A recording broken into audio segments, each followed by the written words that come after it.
Good? This is JBB representing SPD, and that is sportsperdium.com. Friday, the Chicago Bears released Trey Burton, and for as much as I thought a healthy Trey Burton and Jimmy Graham would be a decent tight end combination, I'm not surprised by the move. I actually thought when they released Prince Amukamara and Taylor Gabriel that he was going to be next. Trey Burton came over as a free agent in 2018. It was the offseason in which the Bears hired Matt Nagy as the new head coach. They needed some offensive weapons. They signed Allen Robinson, they signed Taylor Gabriel, and they signed Trey Burton. And to start that 2018-19 season, Trey Burton played very well as the starting tight end. When the Bears needed the first down, typically Trey Burton was the guy to get it. And then at the goal line, one of their favorite plays was that little shuffle pass.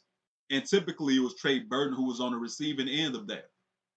But in that first half of the 2018 season, Trey Burton was doing very well. But then he started getting nicked up. He had the groin injury. He did play through it to end the season, but if you guys remember the playoff game, and how could you not, against the Philadelphia Eagles, he was a no-show that morning. At first it was said that he had anxiety issues, but he denied that. He said that ain't the reason he didn't play in that game. He said it was because of the groin injury. So, all right, whatever it was, give him a pass, come back healthy the next season. Unfortunately, that wasn't the case. The groin injury basically kept him out the whole season. He didn't even have 100 receiving yards last season. It was a lost season, and the Bears decided to let him go. Now, the Bears need all the offensive help that they can possibly get. So the question is, who will they bring in to take Trey Burton's spot? Because, yeah, they signed Jimmy Graham this offseason, but Jimmy Graham by himself is not the answer. It's 2020, not 2010. You're going to have to bring in another tight end that can help carry the load at that position. And there are options out there. The NFL draft starts this Thursday, and of course, the Chicago Bears don't have a first-round pick. The top prospect at tight end is Cole Kmet out of Notre Dame. He's a local kid, but I don't believe he's going to be there for the Chicago Bears at 43.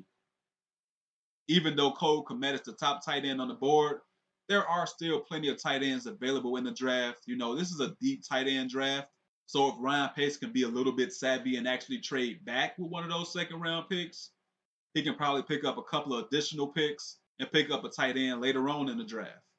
But that's one route the Bears can take, going to the draft and drafting a tight end. Another route they can take is making a trade for a tight end. There's a few former first-round tight ends who may or may not be on the market, but if the deal is right, I'm sure you can get them.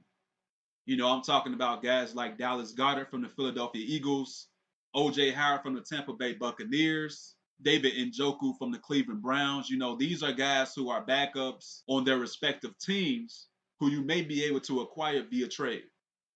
Out of those guys, my preference would be Goddard, Howard, and Njoku in that order. Now, I do understand that getting Dallas Goedert, that would be a very expensive deal to make. And for the Chicago Bears, you don't have that much draft capital in the first place, so you probably won't be able to get Dallas Goedert. But I think there is a good chance you can get O.J. Howard or David Njoku, especially Njoku, considering that the Cleveland Browns signed Austin Hooper to a big contract this offseason.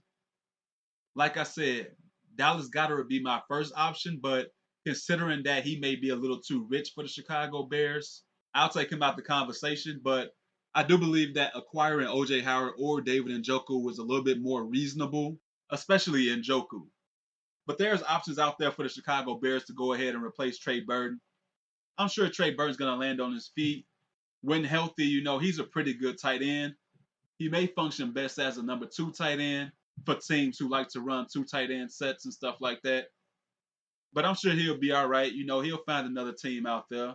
And for the Chicago Bears, there's a couple of options they can take.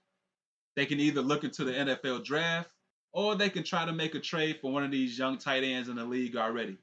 But they need to bring in a tight end, a young tight end who can actually play, that can lead the way for years to come. Because guess what? Jimmy Graham ain't the answer, especially by himself. But I'm out. Like the video and share the video. And do not forget to subscribe to the channel. Until next time, take it easy. God bless. Peace.